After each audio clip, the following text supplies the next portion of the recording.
Yo guys, what's up? I'm back. Galera, tô de volta, né? Sotaquezinho mais britânico aqui. I'm back. Não. I'm back, guys, I'm back. De volta ao canal aí, depois de um tempinho de férias.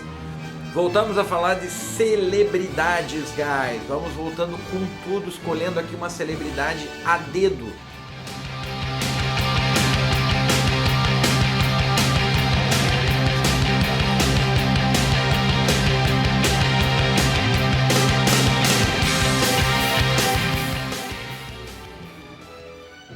Celebridade clássica aí do cinema, fez história, cara que representou aí um monte de papéis clássicos, bíblicos, históricos, ninguém mais, ninguém menos do que ele, Charlton Heston. É dele que você vai saber hoje, uma celebridade aí para todo cinéfilo de plantão, todo cara que curte cinema, obrigatório ver alguns dos clássicos que esse ator, esse great actor aí, teve como, principalmente como personagem principal, né? Ele foi por muito tempo um leading role, guys. Um cara principal do elenco ali, que chamava a atenção para esses filmes deles. Então, só para lembrar a galera aí que é nova no canal, há uma troca sempre, ó. Ou eu faço um episódio de celebridades como hoje, ou um episódio com dicas de inglês. Em ambos, a cultura inglesa é reforçada através de vídeos, guys, com cenas de filmes, trechos de música, né? Pedaços de entrevistas, aí onde você vai estar ouvindo o inglês que você está aprendendo aqui, direto na telinha, com exemplos. E hoje, claro, quando é celebridade, isso se torna muito mais biográfica a coisa. Você vê as cenas dos filmes, mas você sabe, você chega a algum autor de livro, algum ator, como é o caso de hoje, ou atriz, para você se inteirar mais na cultura, o que esse cara representou, por que essa mulher ou esse cara é tão famoso lá fora, o nome dele é repetido várias vezes. É o caso aí do nosso querido John Charles Carter, nascido em outubro de 1924 em Illinois, estado ao norte dos Estados Unidos, perto do Canadá, no interior. Então ele desde menino, ele teve interesse em participar de peças já de teatro na escola. Charlton Heston, ele adotou esse nome depois e ele começou a criar essa persona, esse nome, quando a mãe dele abandonou a família. Quando ele tinha 10 anos, ela abandonou o pai dele para ir morar com um cara em Chicago. E daí o pai dele teve que segurar as pontas ali com ele e tal. E aí ele foi buscando essa carreira que, ainda bem novo, lá no ano de 1950, no filme Dark City, ele fez a estreia dele, ele conseguiu o primeiro papel de Hollywood. Ele já tinha atuado em teatro, mas ele foi, talvez a figura dele, que ele era tipo alto, ele era um cara boa pinta, mais forte assim, para os padrões de época, né? E ele conseguiu papéis para a TV mais fácil do que no teatro. E aí esses papéis da TV o guiaram para Hollywood. E em 1952, 2 anos apenas que ele tinha feito a estreia dele no cinema num papel pequeno, ele conseguiu um leading role, que é um papel principal no filme The Greatest Show on Earth, o maior espetáculo da Terra. Filme esse que você está vendo uma ceninha dele ali, ó, ele era o diretor daquela companhia ali, daquela companhia de circo. E esse filme tem o brilhante James Stewart, né, no caso já mais velho que Charlton Heston, um ator já consagradíssimo na época em Hollywood, fazendo o papel do palhaço ali e conversando com ele ali nessa cena.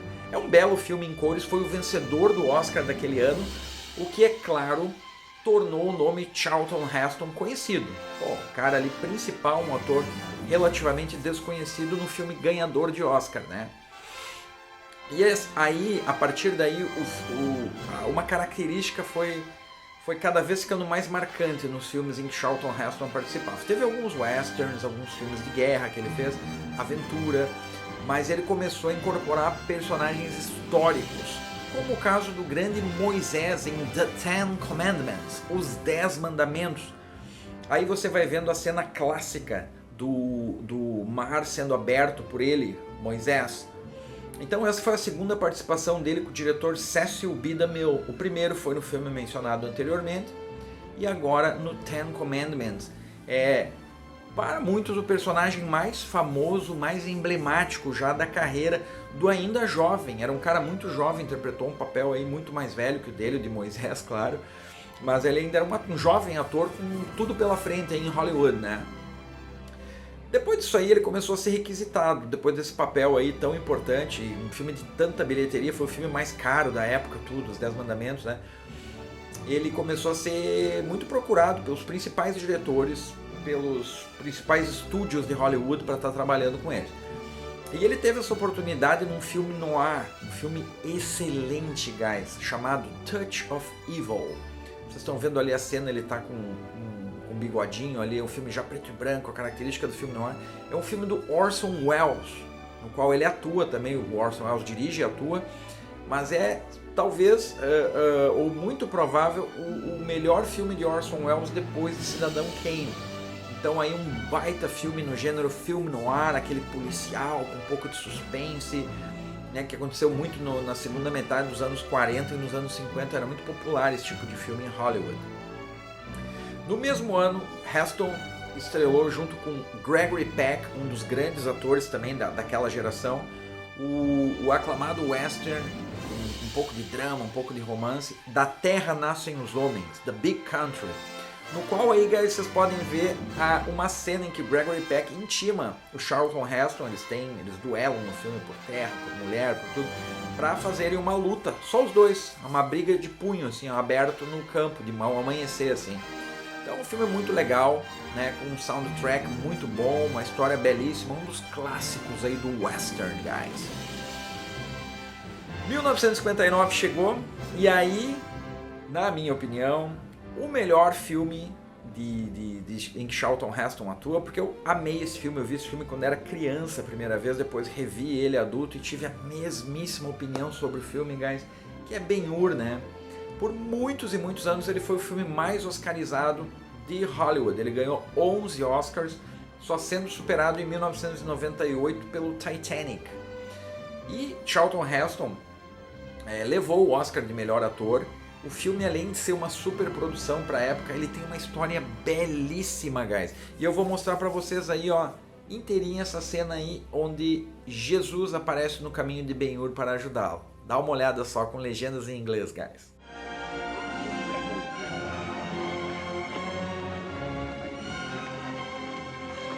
Wait! No water for him.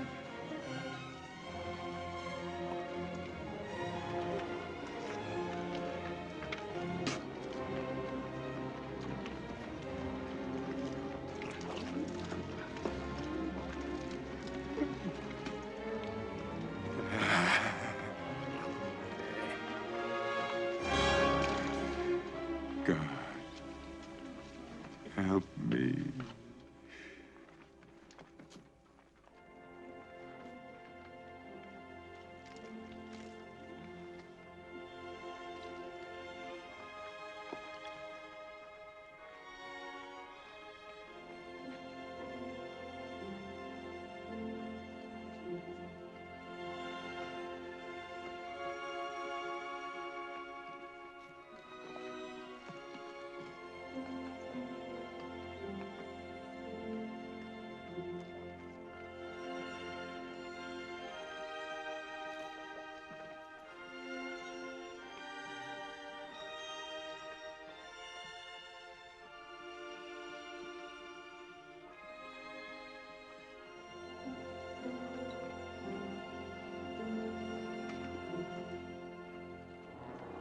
You!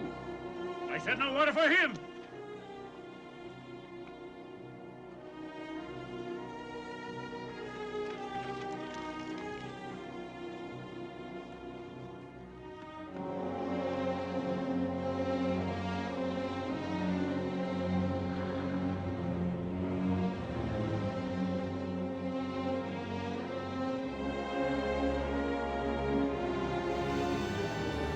E aí ele seguiu com vários personagens em sua carreira, principalmente históricos, como o do título do filme El Cid, de 1961, interpretado também por Heston. Em 65, ele interpretou Michelangelo pintando o teto da Capela Sistina, guys, em Agonia e Êxtase. Também um bom filme mais dramático, assim, histórico, né, onde ele tem muitas discussões com o Papa ali, interpretado pelo Rex Harrison. Mas é um bom filme, um filme clássico, histórico também, que vale a pena pela importância dos personagens e por o filme ser bom, a atuação do Heston ser muito boa no filme também, vale a pena ser visto, guys.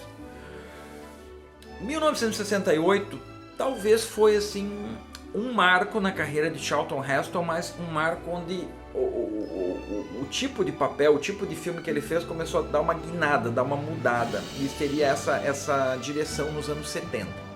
Com The Planet of the Apes, o Planeta dos Macacos, que foi um imenso sucesso de bilheteria, ele se reinventou como ator, começando a participar mais de filmes sci-fi, filmes de ficção científica, e no decorrer dos anos 70, filmes catástrofe também. Foi tipo um renascimento do Orson Welles agora com falei do Orson Welles, né? Um renascimento do Charlton Heston, guys, como um ator de sucesso de novo, mas num nicho assim um pouco diferente, num tipo de filme um pouco diferente. Essa cena clássica aí da Estátua da Liberdade, né, caída, que você vê no Planeta dos Macacos, onde ele fala que a humanidade literalmente acabou com tudo, né? Que ele não tinha mais crença nos homens, que eles estragaram tudo, detonaram tudo, os seres humanos fizeram tudo de errado para detonar o planeta. E nessa vertente de filmes de ficção científica, você vai ver agora a imagem aí de Soylent Green, um filme intitulado No Ano de 2020. Esse filme foi feito em 1973 e a história se passa no ano atual, guys, se passa em 2022. Olha que tema interessante. As pessoas, elas estão, o mundo está super povoado, as pessoas não têm mais alimento, elas não recebem mais alimento para comer, não existe mais alimento para todas as pessoas, e elas ficam em filas, água racionada, para ter pouca água, para tomar o mínimo de água possível, a comida vem tipo nos tabletes assim, porque não há mais a produção necessária para todos os seres humanos. Então, queira ou não, coincidência ou não, guys, algumas das coisas que estão acontecendo agora tem muito a ver com filmes, assim, o ano, a simbologia, o tema que eles botam e o que em alguns países já está começando a acontecer ou está acontecendo. Então você vê como isso é incrível, né? Como eles falam, a vida imita a arte. Então o cinema tem muita coisa, guys, que sei lá, né? Se eles já viam isso, sabiam disso, isso fica a critério de você avaliar, você pensar por si mesmo, ter o seu pensamento lógico, né, e não deixar que outros fiquem pensando por você ou tomando as decisões só por você. Você avalia se isso aí do cinema, de Hollywood, tem a ver, é mera coincidência, ou alguém se inspira, quem sabe, nesses filmes para tornar uma realidade aí apocalíptica, uma realidade maluca aí, que é o que a gente muitas vezes acaba vivendo ou alguns países vivem. Chega de lero-lero, guys, agora vamos para as sentences, as frases. Para quem está aprendendo inglês aí, ó, vai acompanhar a frasezinha na íntegra em inglês, depois a traduçãozinha dela no português. Então, sem mais delongas, 5 frases do grande Charlton Heston para você, guys. Quote number 1. I always work on the theory that the audience will believe you best if you believe yourself. Eu sempre trabalho na teoria de que o público acreditará mais em você se você acreditar em si mesmo. Quote number 2. The trouble with movies as a business is that it's an art, and the trouble with movies as art is that it's a business. O problema dos filmes como negócio é que se trata de arte, e o problema dos filmes como arte é que se trata de um negócio. Quote number 3. I'm neither giving up nor giving in. Eu não estou nem desistindo e nem cedendo. Celebrity is a corrosive condition for the soul. Celebridade é uma condição corrosiva para a alma. Political correctness is tyranny with manners. Ser correto politicamente significa tirania com bons modos. Guys, com essas 5 frases eu fecho o episódio de Charlton Heston. Eu não mencionei muito, mas ele é um cara que foi totalmente pro lado da direita na vida dele, ou seja, um republicano nos Estados Unidos. Foi presidente da Associação de Armas por uns 5 ou 6 anos, de rifles. Então ele foi muito criticado por quem era democrata e ele foi também muito saudado por quem curtia a questão de ter armas. E ele sempre adotou esse lado político dele e sempre foi um cara reconhecido por chegar sóbrio, sempre sóbrio, inteiro, em forma física, para interpretar os papéis dele como um exemplo, né? Nesse meio que tem muita galera que se detona. Guys, aí fica a mensagem, quem curtiu deixa aquele like mega gostoso, compartilha isso com quem está aprendendo inglês para saber mais sobre a cultura, compartilha lá com o tiozão, paizão, cara que todo mundo que você conhece mais velho vai lembrar do Charlton Heston, pode mandar esse vídeo para eles que eles vão curtir assistir. Tá bom, guys? See you next week! Bye!